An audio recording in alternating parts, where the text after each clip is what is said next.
What's up, everybody? This is your boy Mike Robinson, and this is another episode of Let's Take a Walk. I know what you're saying. We usually just do it on Fridays, but tonight is a special night with special guests. These three young ladies are from Memphis, Tennessee. They are anointed. They are super talented. They are super amazing. But I'm not going to steer their thunder. This I bring before you are the talented and lovely Beard Sisters. For those of you who may not be familiar with them, I'm going to give them a moment to kind of give a little background to who they are and some of the things that they have going on. So with that being said, ladies, you have the floor. Hi, this is Angie. This is Tanya. This is April. And we're the Beard Sisters. I love it. I love it. Yeah, that's just the way we introduce ourselves. We always want to make sure that people kind of have an idea of who the sisters are. We are three biological sisters. Yeah. And the way we introduced ourselves is the order of our birth. Mm-hmm. So we always do that. We are, like he said, Mike said, we're out of Memphis, Tennessee. We have been singing all of our lives because we are sisters.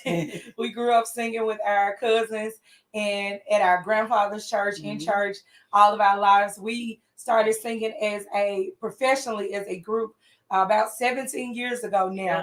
So we've been on this journey of the music journey for a while. We are all loving music as a whole. We love God. We love church. We love the people. We love what we do. This is just part of who we are. And that's where y'all can follow us. Just follow the Beard Sisters. And y'all can see our journey and be a part of it with us. Absolutely. So first off, I want to thank you guys for coming on. I really appreciate it. I know that you are super busy. Everybody wants to hear the amazing Beard Sisters. And you took a moment to sit down with little old me. I really appreciate that. Oh, thank you for having us. So let's start from the beginning. When did the three of you start sing? I got a two-part question. Like when did you start singing, and then when did you decide to become this group? Okay. So, like Angie said, we've always been singing because our father is a preacher that turned to a pastor. 20 years ago, he started pastoring, but we've always sung as kids.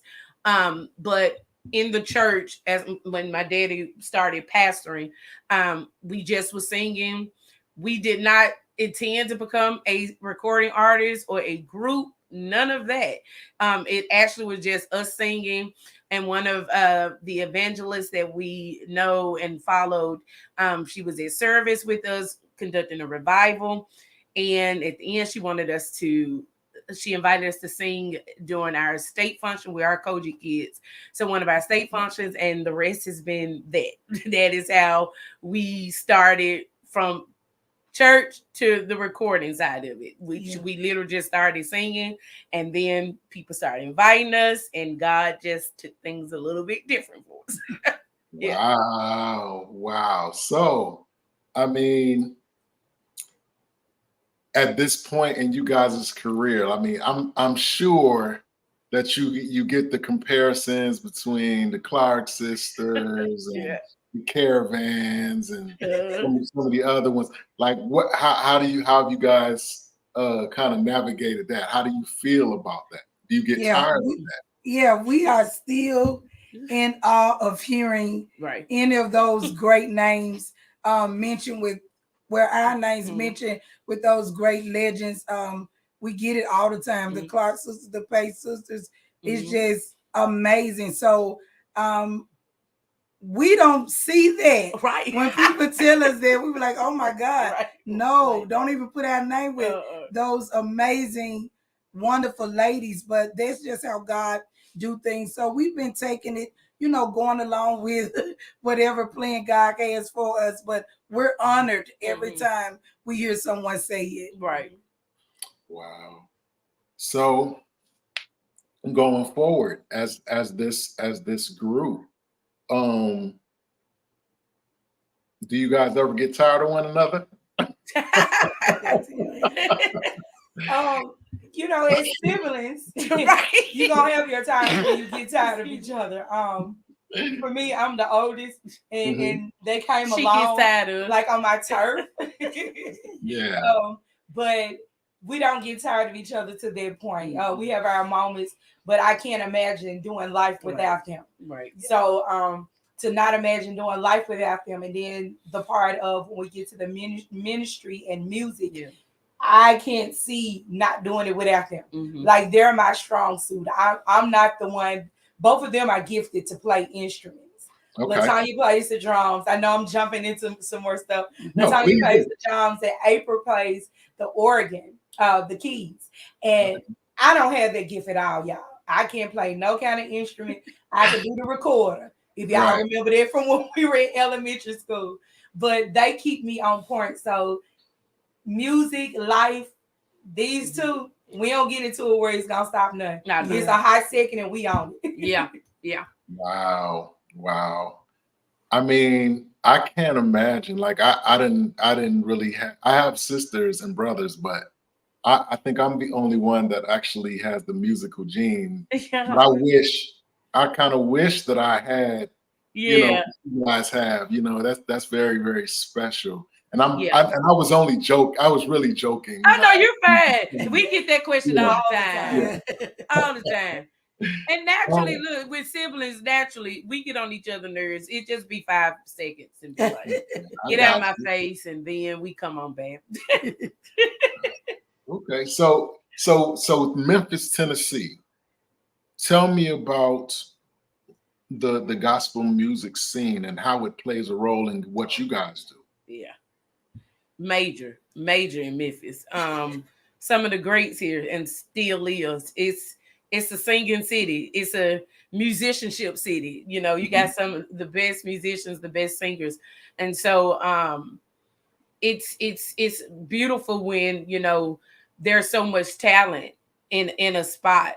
But what we've always said is, you remember, because God is God. God presents gifts in so many people. And what you remember is, it's always going to be somebody that can sing. It's always going to be somebody that can play. It's always going to be somebody, you know. But our thing is just doing what God has called us to do, and then to be a part of something of a community of that sort is amazing. And look, like we tell anybody, everybody has their gifting. Just walk in your gifting. And I think that's what we represent, or try to represent. And that's what we try to convey to others. Your gift is your gift. And even if 1 million people has that gift, it's not your gift. It's not your sound, because God gives each and every one person an individual gift and sound. Just use it to God's glory and let him do the rest. Absolutely. That is amazing. You said your father was a preacher turned preacher turned pastor, huh? Yeah, because they're different. You know, I saw a post on Facebook some months ago. Somebody posted, and it was interesting. They said the modern day church doesn't want pastors; they want preachers. Yeah. And when you said that, it kind of brought me back to that statement. And I really, and as much as I think about it, I still really don't understand fully what the post is saying, but it is interesting.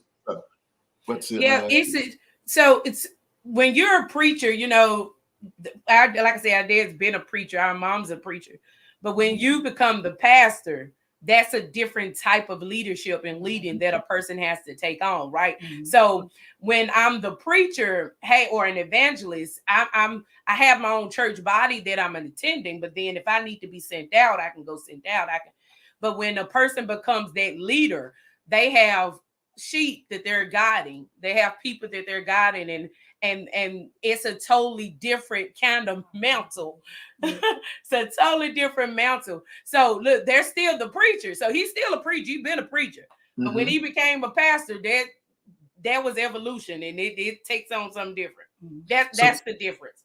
So tell me this. How did that affect the Beard Sisters as a group? Like, is there a certain accountability that you had to assume once he became a pastor and you guys started, especially once you guys started getting traction and people started knowing who you were and started asking you to come here and there. So what was that experience like, between you serving with your dad and actually serving as a Great group? question. Right.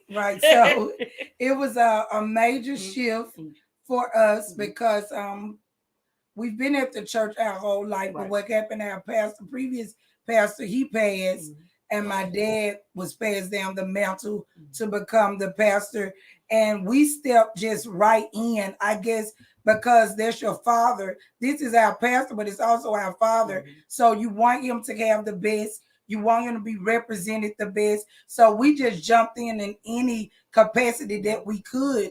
And we just serve. Even though we're what people say, the Beard Sisters, we always say we just still serve. Whether they're singing, whether they're sweeping the floor, vacuuming the floor, no matter what it is, you can find us serving, because the biggest thing is kingdom. So we may be the artists, but when we're at our local church, we still want to serve. Okay. So how is it with your schedule? Like, is that a challenge with your schedule? Like, do you feel like you have to be in church at certain points? You can't, certain dates you can't take because you're supposed, you know what I mean? How does that work? For the most part, it works out fine. There are certain events where if certain things are going on specifically for our leaders, we try to avoid. Like earlier this year, there was an event coming up that we were really interested in doing in Florida, but it was a day that we were appreciating First Lady, which happens to be Mama. And a lot of things, our mother has been sick. She started off the top of the year very ill. And we had a lot of different close calls and issues and things. So when May came around, where were the Beard Sisters? In Memphis, Tennessee, at that appreciation service. Because at that point, it was, we wanted to be a collective body with the church body, representing and appreciating First Lady, but also appreciating God for allowing our First Lady / mother be there. But our parents and leaders are very supportive of our call. So if we got something to do, Pastor Beard is like, I understand, because my father also is a musician. See, that's where them two get it from. My father plays the saxophone, and he could twinkle a little bit on the piano. He's musically inclined. My mother can sing. So my father have played with various different people throughout his life growing up. So he understands that this duty is duty. This is duty. This is ministry, and this is the calling on our life. So if we gotta go, he'd be like, y'all go, enjoy yourself. But if it's special events, the Beard Sisters gonna try to be in Memphis. Now, if it's something major, we like, Pop, we gotta go. He be like, go on, I got y'all. So, I got you. That's amazing. Yeah, that is amazing. It just seems like you guys are having so much fun. That's very awesome. In your bio, you said you've shared the stage with so many amazing artists, including Pastor Winans and all that. So tell me, what if you could name one of the most memorable experiences you've had with one of these amazing artists, what would it be? For me, Angela, I'm going to say for me, the most memorable was Pastor Bishop Marvin Winans. He was here in the city of Memphis speaking at an anniversary service, and we were asked to do the song before he got up to preach. And for me, growing up, hearing him all of our lives, the Winans, and to be able to sing before him and to see his reaction to God's leading while we sung, that was the most memorable thing for me, because this is like our childhood, superpower. The Winans. Come on, now. You're breaking up. Hold on one second. Yes. There we go. We good? Is it still on? Yeah. Can you hear us? Let's take a walk. Hello? Can you hear us? You're breaking up a little bit. I can hear you, but I can't understand what you're saying. Okay, hold on. It's just a little technical difficulty, guys. Just give it a second. I'm here. We're on Let's Take a Walk, and we're talking. I'm here.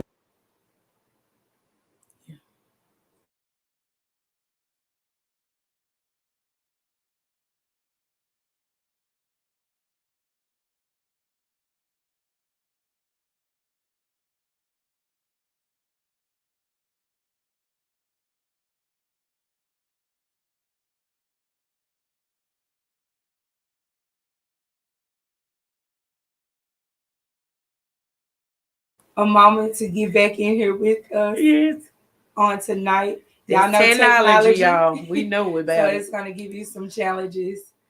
Y'all, please share if you're watching. Yes. Let's Take a Walk with Mike and the Beard Sisters. Yes. So it looks like we have technical issues. Yes. But we're still here. Please share the video. That's right. And if you are watching as well, make sure that you like the page. Please. Let's Take a Walk. Make sure that you like this page and support this podcast. That's right. He has a lot of different people from the community, whether you are in industry, music, all those great things. Make sure that you follow this page and keep up with him. He normally does his podcasts on Friday nights, but tonight we're here on Saturday nights. So yeah, thank y'all for letting us know that y'all can still hear us. Y'all still here with us. We're gonna keep giving him a few moments to see if he comes in with us. The question that he was asking was who was a memorable person that we had the opportunity to sing before. And we were saying, for me, Angela, I was saying Bishop Marvin Winans here in Memphis, Tennessee. He was one of the greats that we saw before. Tanya, who would you say? I would say the time we got to share the stage with the Brown sisters, the Anointed Brown sisters out of Chicago. I still remember that so much. We were on the stage together at the Universal Soul Circus, wasn't it? Yeah. That was so many years ago. Amazing time.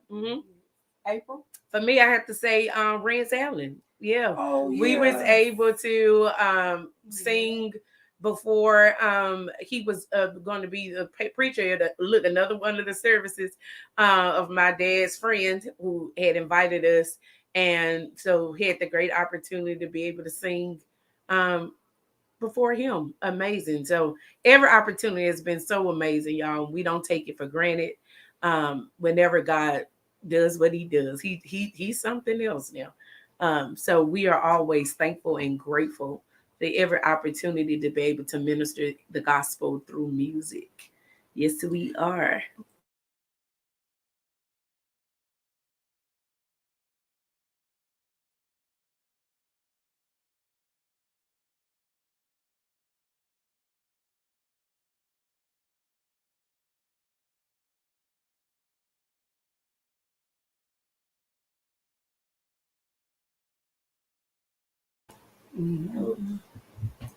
Yep, they still there. They still seeing that they did they. Hold on, y'all.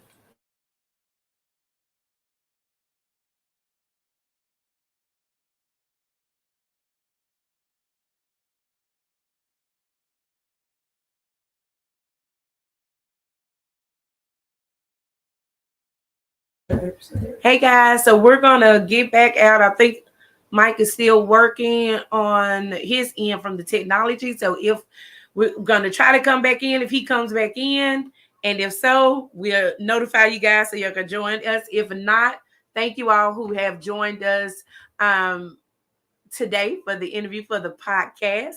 We appreciate you and have a good night if you don't see us again. Bye-bye, y'all. Bye-bye.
Hey.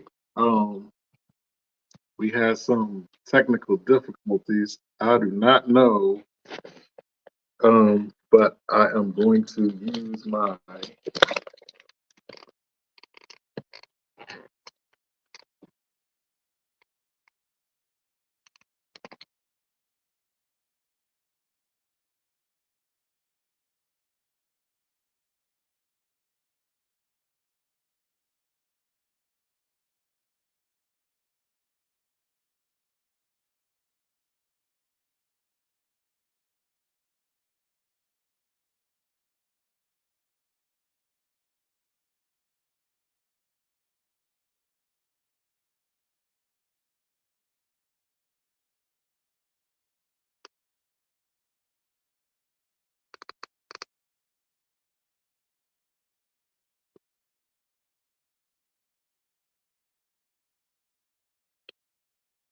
Can you hear me? Yes. Yes. I Can you cannot hear hear us? you. I cannot hear you. Oh, we can't hear you though.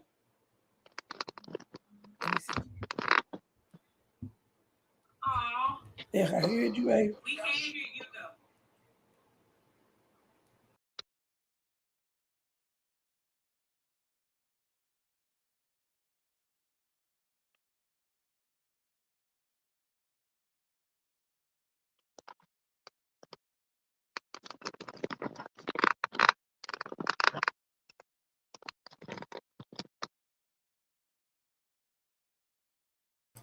Are you muted? I think. Okay. Can you hear us? Can you hear me? Yes. Yes. Can you hear I us? can't hear you. I'm not getting any sound. Oh wow. Can Can y'all hear us in the viewing you audience? log off and then log back in? If you can hear me, log off and then log all the way off and then come back in.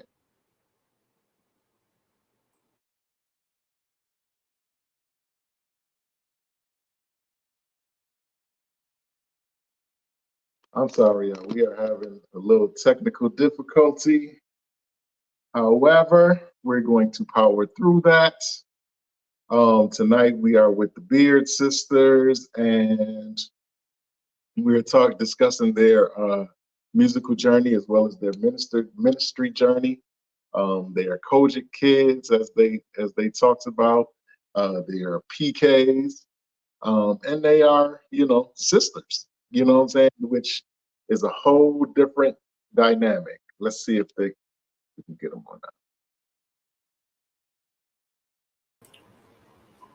Okay. Can you hear us? Can you hear me? Say something. Yes, we hear you. I cannot hear you guys at all. There's no sound at all.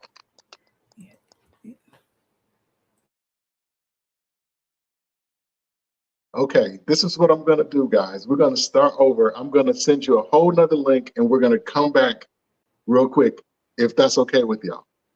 Okay. Okay, I'm gonna send y'all a whole nother link. Okay. So Okay.